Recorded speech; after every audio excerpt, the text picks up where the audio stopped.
بسم اللہ الرحمن الرحیم۔ کھول کے دیکھ چشم دل لاتا ہے لطف کیا نماز میں، ہر طرف آتا ہے نظر نور خدا نماز میں۔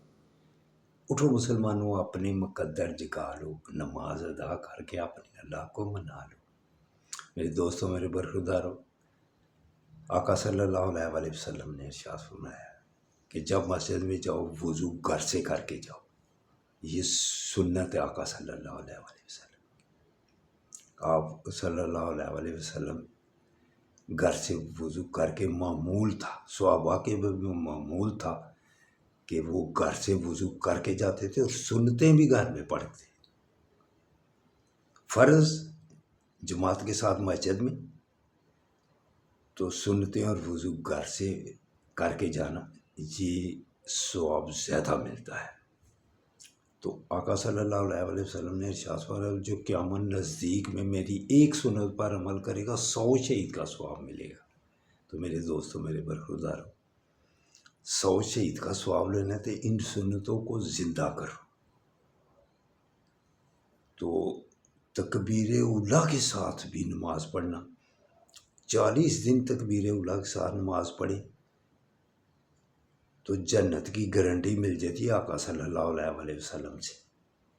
تو 40 دن کو زیادہ ہوتے ہیں، کوشش کرو کہ 40 دن تکبیر اولیٰ کے ساتھ نماز پڑھا کر۔ یہ جو بعد میں پڑھتے رہتے ہیں یہ سستی کرتے ہیں۔ نماز کی تیاری پہلے سے شروع کر دو، جب اذان ہونے والی ہوتی ہے اس سے پہلے وضو کر لیا کریں، پھر آپ کی تکبیر اولیٰ کوئی رہے گی، پھر آپ کسی کی 2 رہ جاتی ہیں، کسی کی 3 رہ جاتی ہیں، کسی کی 4 ہی رہ جاتی ہیں۔ تو تکبیر اولیٰ کے ساتھ نماز پڑھنی ہے تو پھر جلدی مسجد میں آیا کرو۔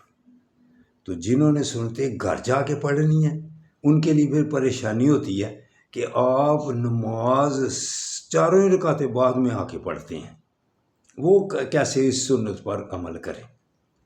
لیکن آگے سے جو گزرنا ہے تو ان کو پتہ ہوتا ہے کہ بھائی اس کے آگے سے کیوں گزرے۔ 40 سال تک آپ نے فرمایا کہ کھڑا رہے کہ اگر اس کو پتہ چل جائے اس کا کتنا گناہ ہے، تو اس لیے جب کوئی نماز پڑھ رہا ہوتا ہے تو پھر رک جاتے آدمی، اس وقت ادھر ہی پھر سنتے پڑھ لیتے ہیں۔ تو کوشش کیا کریں کہ جماعت کے ساتھ نماز ادا کریں اور سنتوں پر عمل کریں اور تکبیر اولیٰ کے ساتھ نماز پڑھیں۔ اللہ حافظ، اللہ حافظ، اللہ حافظ۔